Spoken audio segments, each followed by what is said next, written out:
القاهرة تقدم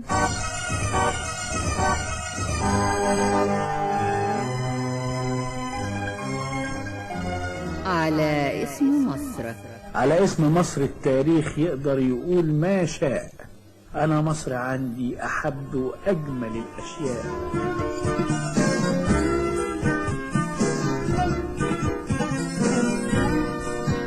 إعداد سهى عزمي. بحبها بحبها بحبها وهي ملكة الأرض شرق وغرب، وهي ملكة الأرض شرق وغرب. بحبها بحبها. مستمعينا الأعزاء، السلام عليكم ورحمة الله وبركاته، وأهلا ومرحبا بكم معنا وهذا اللقاء الجديد مع على اسم مصر. قد تسألون لماذا ناجي شاكر، وسأجيب بكل بساطة. ناجي شاكر يعني بهجة وضحكة الطفولة الشقية البريئة. ناجي شاكر يعني أوبريت الليلة الكبيرة وصلاح جاهين وسيد مكاوي لعشاق الفن والثقافة. ناجي شاكر يعني العروسة ريحانة في مسرحية جاهين شهاب الدين.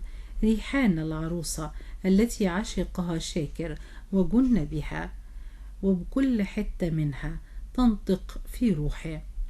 ريحانة هي مصر لدى شاكر، وشاكر هو مصر التي أحببناها. مصر المتحمسة المندفعة إلى التقدم دون هوادة. مصر ثروة عكاشة وألفريد فرج وكل من قال أين للمواهب الجديدة المجنونة بالفن والحياة.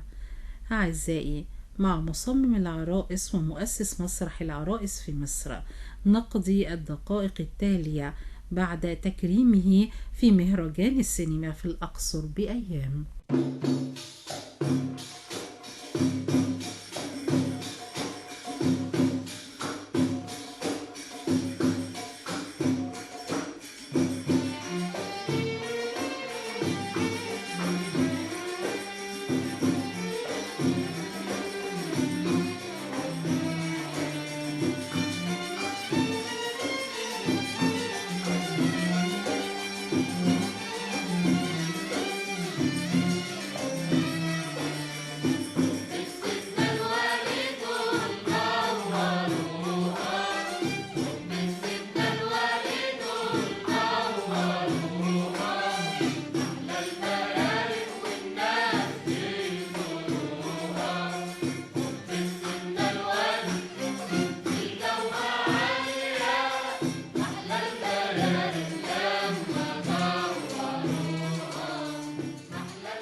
هو بدايتي مع العرايس أنا كنت في السن الصغير تأثرت بالفنون الشعبية، بالأراجوز وصندوق الدنيا، وحتى كان عندنا في منطقة إلى حد ما شعبية. كان بيسمع دفوف الزار، كمان أنت عارف بيعملوا الزار. كان مثيرة جدا حكاية الزار. نجري العيال ما نسمع ده ونبص بقى نشوف الستات اللي بيعملوا طقوس الزار. فكل المظاهر الشعبية اللي كانت في فترة التلاتينات، احنا مولود 32، يعني كان عندي سنة 37 38. كنا بنعيش كل الأحداث والطقوس الشعبية، يعني سواء الترفيه الأولاد أو طقوس ممارسين في كل حتة في مصر.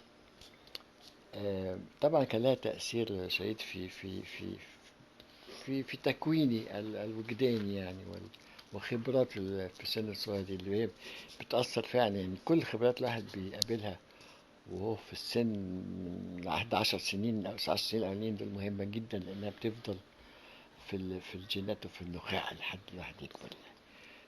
فدي البدايات. يعني العرايس بالذات يمكن اهتميت بيها.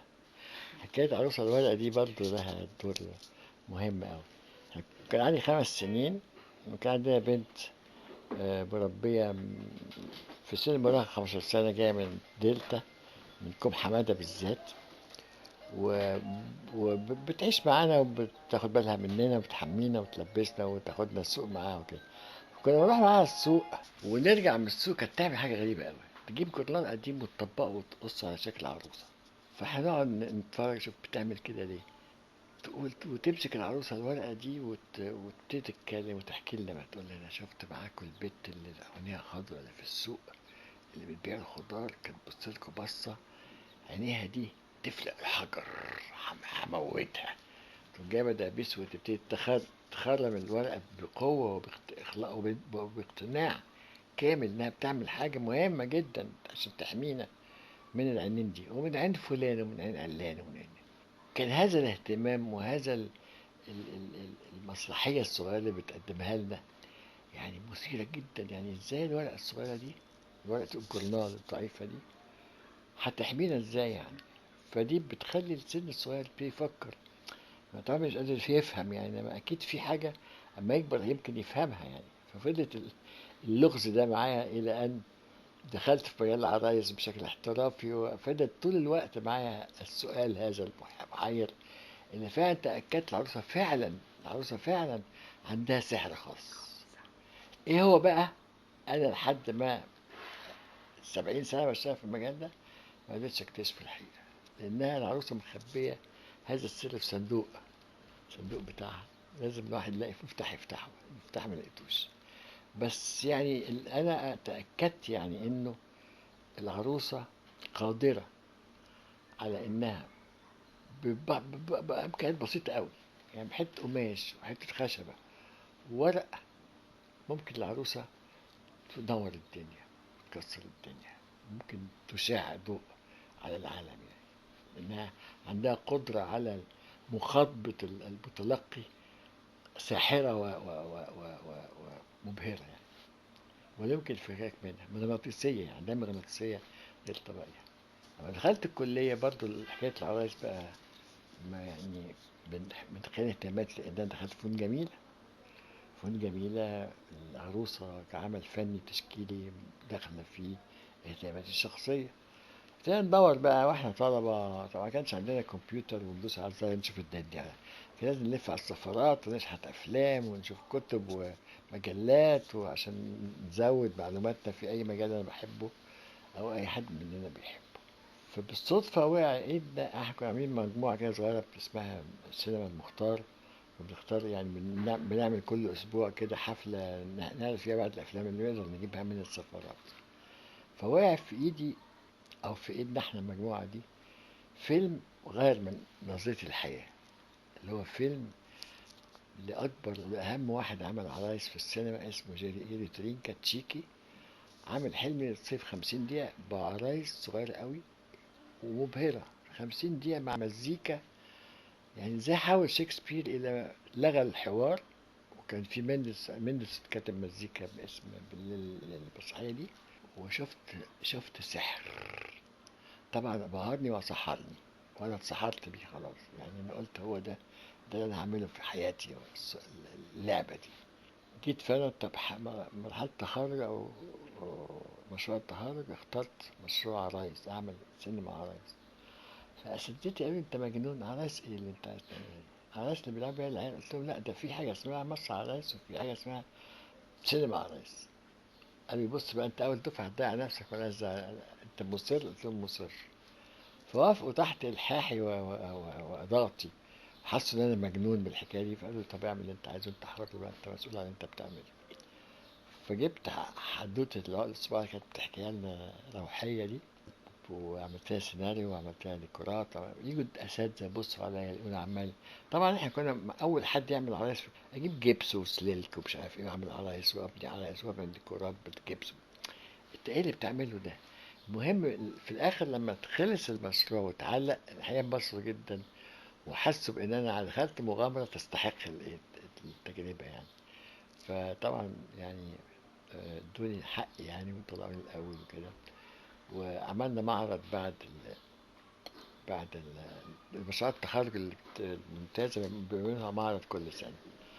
الصدفة بقى بتلعب دور هنا كبير قوي، إن يجي محمود نحاس كان مدير الأوبرا بيتفرج على المعرض، فلقى إن في ولد كده شاب لسه عامل مشروع عرايس، هو كان صديق علي الراعي، دكتور علي الراعي، اللي هو كان يعني تبنى أو أو تحمس إنه يعمل مسرح عرايس متطور على غير اللي بيشوفه في أوروبا.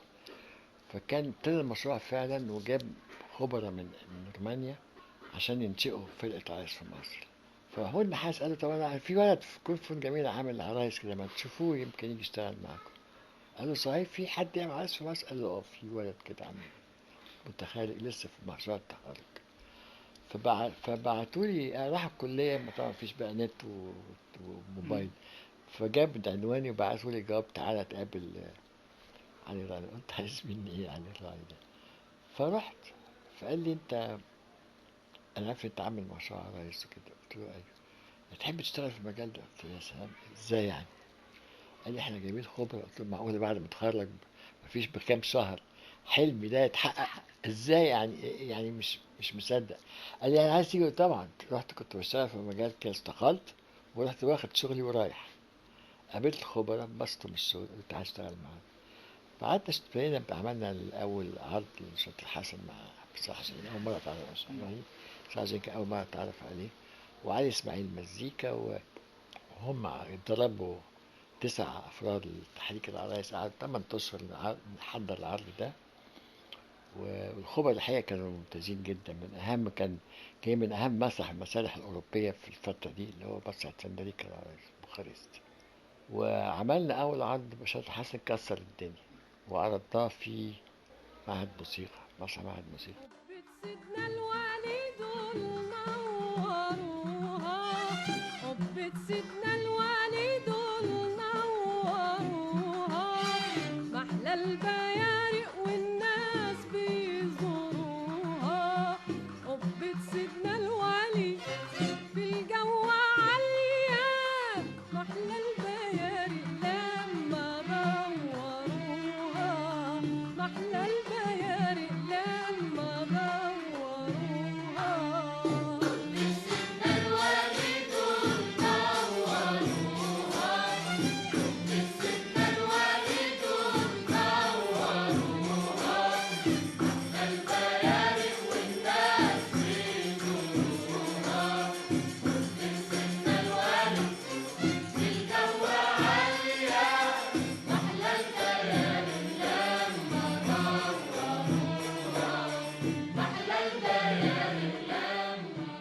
المشكلة إن إحنا يعني في الفترة دي طبعا ما كانش في كيان للمسرح. كان كله مرتجل، وكان كله يجيبوا لنا 50 جنيه من هنا و20 جنيه عشان نعمل مش عارف ايه.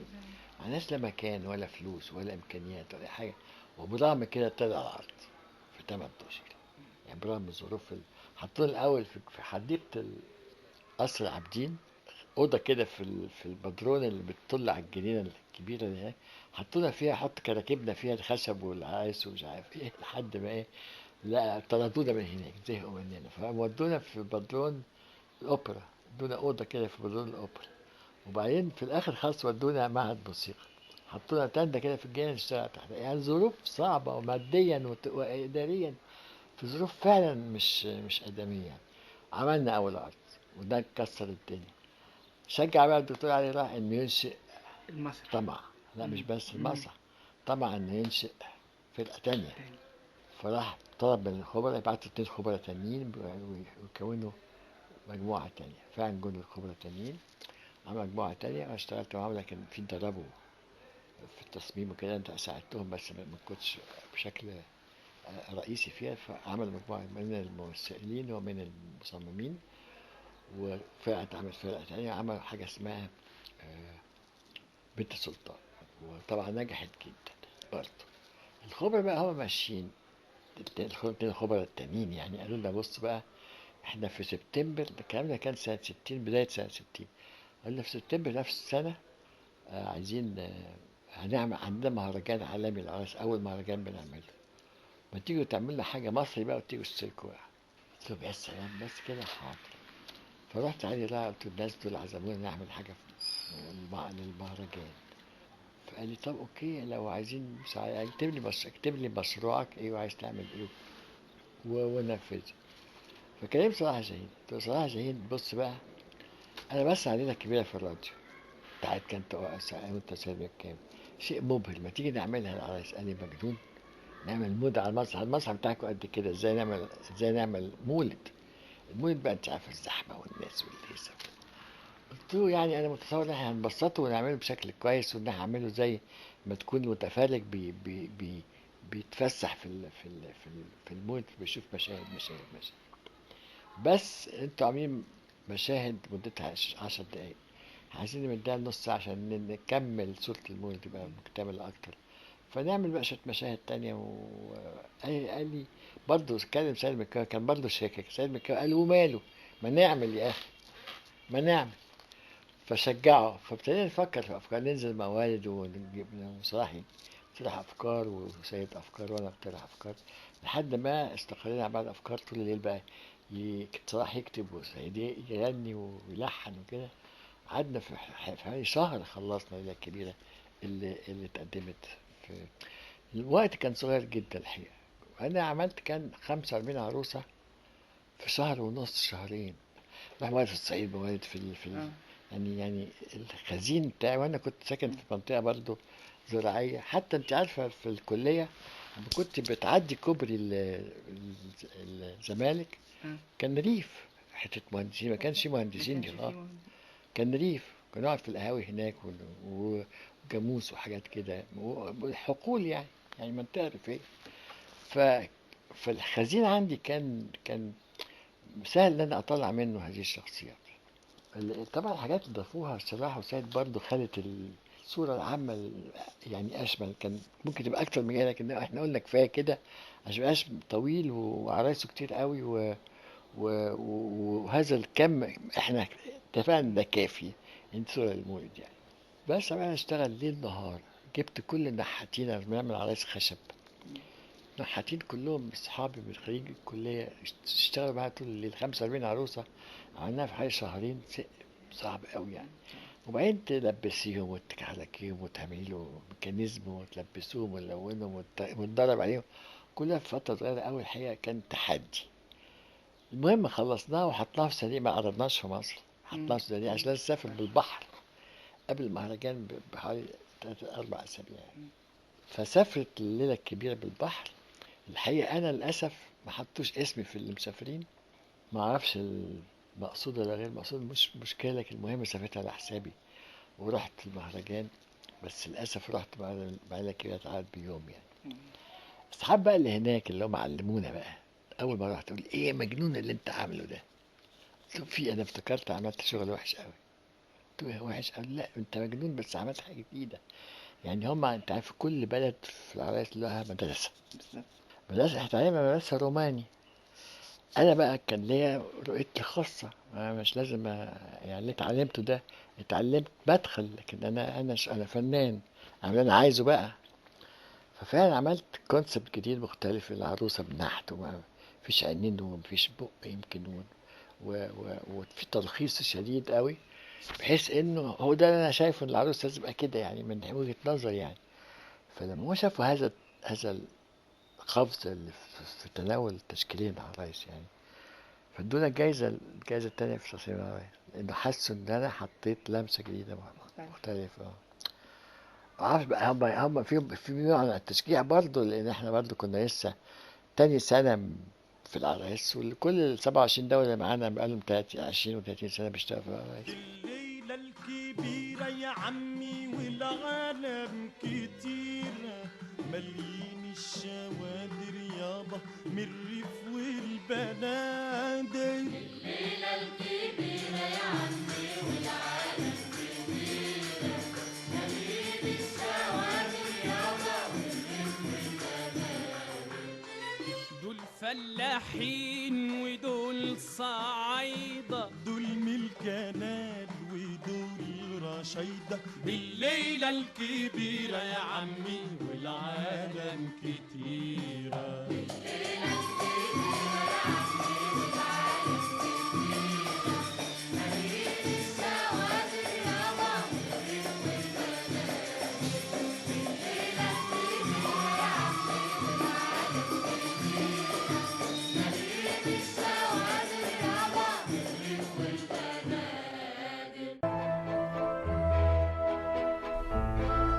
إلى هنا مستمعينا الأعزاء نصل وإياكم إلى نهاية هذا اللقاء مع اسم مصر، حتى يجمعنا وإياكم لقاء جديد. لكم منا أرق المنى، ولكم تحيات محمود الشناوي من أسرة الهندسة الإذاعية، ولكم تحيات سهى عزمي.